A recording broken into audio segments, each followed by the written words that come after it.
बिस्मिल्लाहिर्रहमानिर्रहीम, अस्सलाम वालेकुम। आप देख रहे हैं वन टीवी और अब तक की न्यूज़ बुलेटिन के साथ मैं हूं इरफान इम्तियाज और मैं हूं अनम नकवी। सबसे पहले न्यूज़ हेडलाइंस। मरकज से पहले पंजाब की बुजदार सरकार खतरे में। जहांगीर तरीन के बाद अलीम खान हुकूमत के लिए नया सरदर्द। अलीम खान के 3 रोज में 40 से ज्यादा अरकान से मुलाकातें। मिलने वालों में 10 सूबाई वुज़रा भी शामिल है। 12 से 15 अरकान की हिमायत का दावा। तरीन ग्रुप के 20 अरकान का फैसला कौन किरदार अदा करने का फैसला। शहबाज शरीफ की अलीम खान से खुफिया मुलाकात। नवाज शरीफ के जहांगीर तरीन से राब्ते। अदम एतमाद में साथ देने पर पंजाब में वजारत आला की पेशकश। परवेज इलाही की सख्त शराइत अलीम खान से राब्ते का सबब बनी। अहम मुलाकात के लिए ख्वाजा साद रफीक ने किरदार अदा किया। बिलावल की वजीर आजम को मुस्ताफी होने के लिए 24 घंटों की मोहलत। गुजरात में कहा, हर बात झूठी। महंगाई का सुनामी सिलेक्टेड का खुमियाजा अवाम भुगत रहे हैं। बोले, अगर हिम्मत है तो असेंबली तोड़ो और नए इलेक्शन में हमारा मुकाबला करो। हेडलाइंस आपने मुलाहिजा की और अब खबरों की तफसील। सबसे पहले आपको बताएं कि साबिक सदर पाकिस्तान रफीक तारड़ इंतकाल कर गए हैं। रफीक तारड़ अरसा दराज से अलील थे। उन्हें सुबह दिल की तकलीफ हुई। रफीक तारड़ को अस्पताल ले जाया गया लेकिन जान बार ना हो सके। रिपोर्ट कर रहे हैं इस्लामाबाद से उसामा भट्टी। साबिक सदर रफीक तारड़ 92 बरस की उम्र में तवील अलालत के बाद लाहौर में इंतकाल कर गए। साबिक सदर नून लीग के इंतहाई सीनियर और अहम रुकन थे। आप तारड़ खानदान के सरबराह भी थे। रफीक तारड़ 2 नवंबर 1929 को पीर कोट जिला गुजरावाला में पैदा हुए। इस्लामिया कॉलेज गुजरावाला से ग्रेजुएशन करने के बाद 1951 में लॉ कॉलेज लाहौर से LLB की सनद हासिल की। इसके बाद वकालत को बाकायदा तौर पर बतौर पेशा इख्तियार किया और 1995 में लाहौर हाई कोर्ट में बतौर एडवोकेट प्रैक्टिस शुरू की और 1966 में एडिशनल डिस्ट्रिक्ट और सेशन जज बनाए गए। 1971 में पंजाब लेबर कोर्ट लाहौर के चेयरमैन बने। 1974 में लाहौर हाई कोर्ट बेंच में शामिल हुए और 1980 में इलेक्शन कमीशन के रुकन बने। ऐसी ही तरक्की की मनाजिल तय करते हुए आप लाहौर हाई कोर्ट के जज मुकर्रर हुए और 6 मार्च 1989 से 1991 तक लाहौर हाई कोर्ट के चीफ जस्टिस भी रहे। 17 जनवरी 1991 से 1 जनवरी 1994 तक सुप्रीम कोर्ट के सीनियर जज के तौर पर भी फराइज सर अंजाम दिए।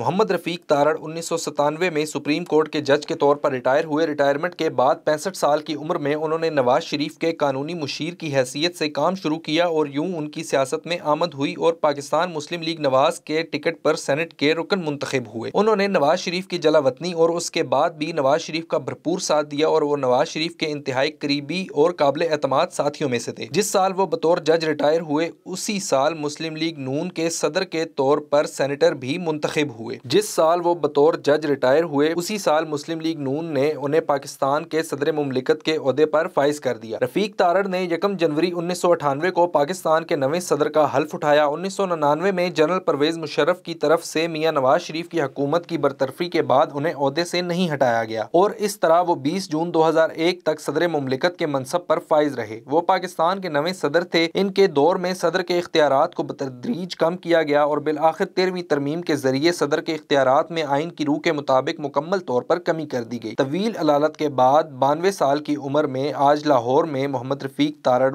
साबिक सदर पाकिस्तान इंतकाल कर गए। साबिक सदर के इंतकाल पर मुल्क की अहम सियासी और समाजी शख्सियात की तरफ से ताज़ियतों का सिलसिला जारी है। उसामा भट्टी, A1 TV, इस्लामाबाद। इमरान खान की अपोजिशन को वार्निंग, अदम एतमाद का सामना करने को तैयार हूँ। इनकी नाकामी के बाद जो करूँगा उसके लिए तैयार हैं। मज़ीद तफसीलात जान लेते हैं जुनैरा रफीक की इस रिपोर्ट में। वज़ीर आज़म इमरान खान ने जनूबी पंजाब, सूबा काबुल कौमी असम्बली में लाने और 500 अरब रुपए के तरक्याती पैकेज का ऐलान करते हुए कहा कि खून के आखिरी कतरे तक करप्ट सियासतदानों के खिलाफ जंग जारी रहेगी। तहरीक अदम एतमाद का सामना करने को तैयार हूँ, लेकिन डाकुओं का ये गुलदस्ता याद रखेगा कि अदम एतमाद की नाकामी के बाद जो मैं इनके साथ करूंगा ये उसके लिए भी तैयार रहें। यूरोपीय यूनियन के सफीर ने पाकिस्तान को रूस के खिलाफ वोट देने का खत लिखा। इससे मेरा सवाल है कि क्या इसने हिंदुस्तान को भी ऐसा खत लिखा था? क्या हम गुलाम हैं कि जो आप कहें इस पर अमल करें? दहशतगर्दी के खिलाफ जंग में साथ देने पर क्या नेटो ने हमारा शुक्रिया अदा किया? क्या कश्मीर में आलमी कवानीन की खिलाफ वर्जी और मसालिम पर यूरोपीय यूनियन ने इंडिया से राब्ता तोड़ा, तिजारत बंद की, भारत पर तनकीद की? हम गैर जानिबदार हैं और सबसे दोस्ती चाहते हैं। आज तक हमारी हुकूमत के दौरे हुकूमत में कोई ड्रोन हमला नहीं हुआ। अगर किसी ने ड्रोन हमले की कोशिश की तो वजाहियत से कहूँगा कि इसे मार गिराए। कौम मज़ीद टैक्स दे तो इनसे ये वादा है कि ये टैक्स उनको रिलीफ देने पर खर्च करेंगे। लंदन में बैठे भिगोड़े से रकम पाकिस्तान वापस आए तो पेट्रोल और डीजल की कीमतें आधी कर देंगे। रूस यूक्रेन जंग में किसी का साथ नहीं देंगे और अमन कायम करने में सबका साथ देंगे। इतवार को मेलसी में जलसा आम से खिताब करते हुए वज़ीर आज़म ने कहा कि जनूबी पंजाब सूबा के लिए कौमी असम्बली में आईनी बिल लाएंगे। अवाम इस पर पीपल्स पार्टी और मुस्लिम लीग नून का असल चेहरा भी देख लेंगे। वज़ीर आज़म ने कहा कि पाकिस्तान ने दहशतगर्दी के खिलाफ जंग में नेटो का साथ दिया। मैं इक़्तिदार में होता तो कभी साथ न देता। इस जंग से पाकिस्तान को 80,000 जानों, $100 अरब से ज़ायद का मुआशी नुकसान हुआ। कबायली इलाका उजड़ गया। यूरोपीय यूनियन बताए कि क्या इसने हमारा शुक्रिया अदा किया। वज़ीर आज़म ने सवाल किया कि जब भारत ने सलामती कौंसिल की करारदादों के खिलाफ कश्मीर की खुसूसी हैसियत खत्म की तो क्या यूरोपीय यूनियन ने हिंदुस्तान से तिजारत खत्म की, ताल्लुकात मुनक़ता किए। वज़ीर आज़म ने कहा कि हम किसी से दुश्मनी नहीं, सबसे दोस्ती चाहते हैं। रूस, अमेरिका, चीन और यूरोप सबसे दोस्ती है। हम गैर जानिबदार हैं, हम किसी कैंप में नहीं हैं। जलवार के नवाही शहर घड़ी चाकर के रिहायशी मुनीर अहमद बुज़दार के कातिल को 6 दिन गुजर गए, लेकिन ताहाल पुलिस की जानिब से कोई गिरफ्तारी अमल में नहीं लाई गई। बुरसाक का जवाबदारों की अदम गिरफ्तारी के खिलाफ एहतजाज। इसी वाले से देखते हैं जलवार से नुमाइंदा एवन टीवी फखरुद्दीन बुज़दार की इस रिपोर्ट में। हमारे ने डी डिठे जेको 6 कनो 7 डी गुजर चुके हैं। अञा ताईं असां FIR थी गए, बहरहाल वो जेके पैसे वाले माण्हू आहिनि उनको पुलिस SHO साहब अञा ताईं गिरफ़्तार नहीं पिया करंदा। IG सिंध DIG मुंहिंजा नंढड़ा बच्चा आहिनि, ॾिस मुंहिंजा केरु पालींदो, मुंहिंजो हिकिड़ो सहारो हो, छो भला मुंहिंजो बड़े बेदर्दी सां क़त्ल कयो अथनि त मां उन्हनि खे सज़ा ॾियो, उन्हनि खे फाही चढ़ायो, छो बेनाक मारियो अथनि, असां इहो ज़ुल्म छो कयो अथनि। जेको अचे थो मीडिया वारो उन्हनि खे पैसा खवाइनि था, उन्हनि खे पंहिंजे घर विहाइनि था, ऑफिसर खे चाहियूं घर पीआइनि था, पाण ते पारा ॾियनि था, छो भला इहो कनि था।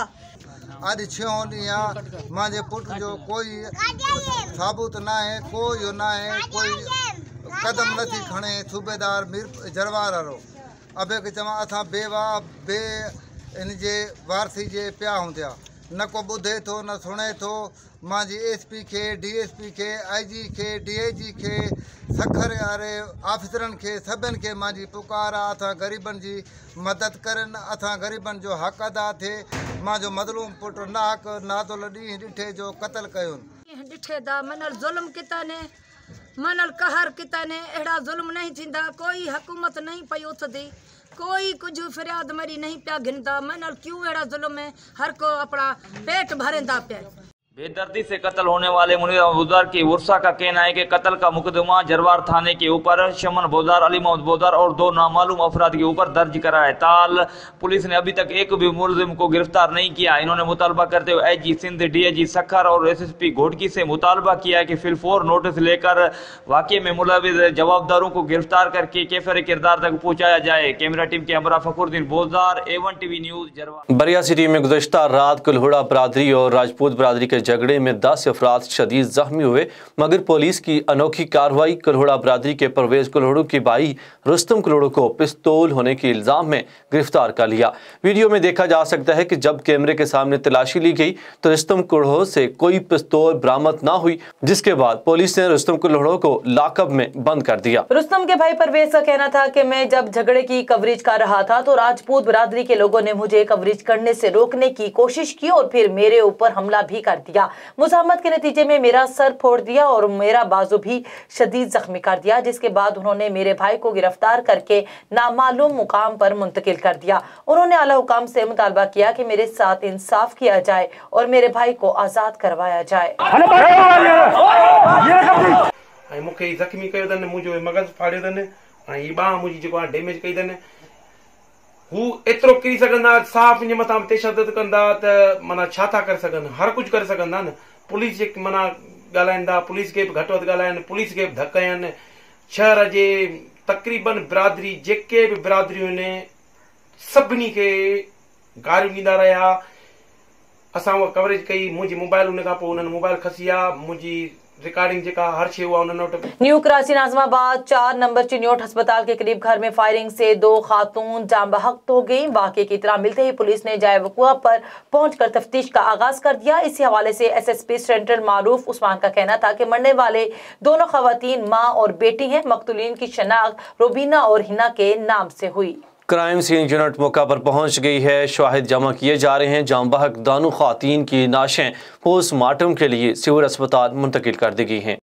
साहिवाल के नवाही गांव थाना कमीर की हदूद में बासर जमींदार अब्बास का बेवा औरत के साथ ज्यादती की कोशिश। बेवा औरत को घर में अकेली पाकर अब्बास नामी शख्स घर में जबरदस्ती दाखिल हुआ और ज्यादती की कोशिश की, जिससे बेवा औरत नीम बरहना हो गई। मुतासरा खातून ने थाना कमीर में दरखास्त दायर की, लेकिन कोई सुनवाई ना हुई। बेवा औरत का आला हुकाम से नोटिस लेने का मुतालबा। जी बीबी, क्या वाकया हुआ है आपके साथ? जी मैं बेवा औरत आ गई हाँ, मेरे 7 बच्चे आ गए ने। मैं मेहनत मजदूरी करके बच्चों का पेट पालनी आ गई हाँ। ते 6 ਦਾ 6:30 ਦਾ ਟਾਈਮ ਆਇਆ ਤੇ ਮੁਹੰਮਦ ਅब्बास ਆਇਆ ਸਾਡੇ ਘਰ।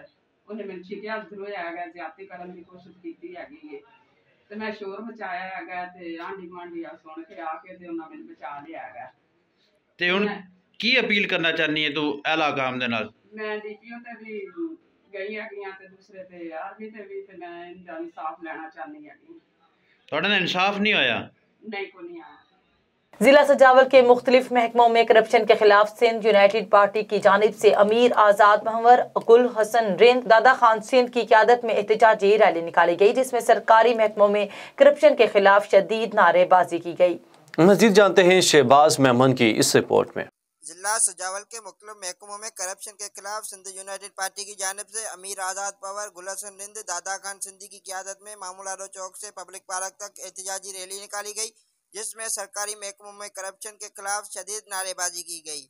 इसका मकसद ये है कि सजावल में करप्शन और मंशात और मुख्तलिफ मसाइल जो हैं उनके लिए हम आज एहतजाज करके यहाँ पार्क पर जमा हुए हैं। हमारा यही मुतालबा है सजावल शहर से सजावल जिले में मंशात और करप्शन खत्म किया जाए। और हाँ, मैं एक तब्बेदार का नाम लेना चाहता हूँ, उसका नाम है फैसल उमरानी।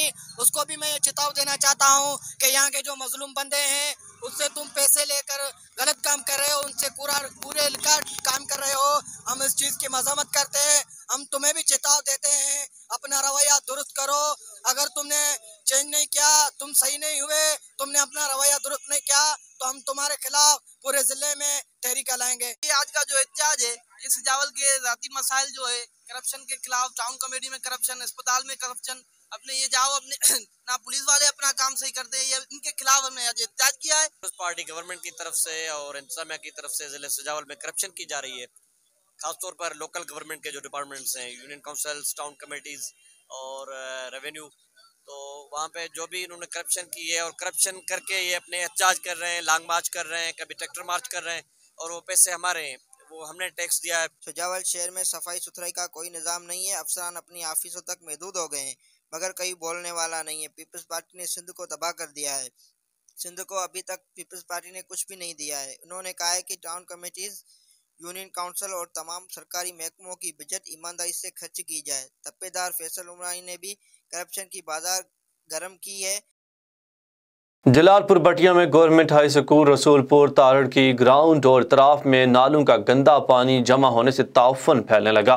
बारिश के दिनों में नालों में पानी भर जाने से स्कूल के चारदीवारी के नीचे से पानी ग्राउंड में भर जाता है, जो कई दिन खड़ा रहता है, जिससे स्कूल की चारदीवारी गिरने का खतरा और डेंगू फैल सकता है।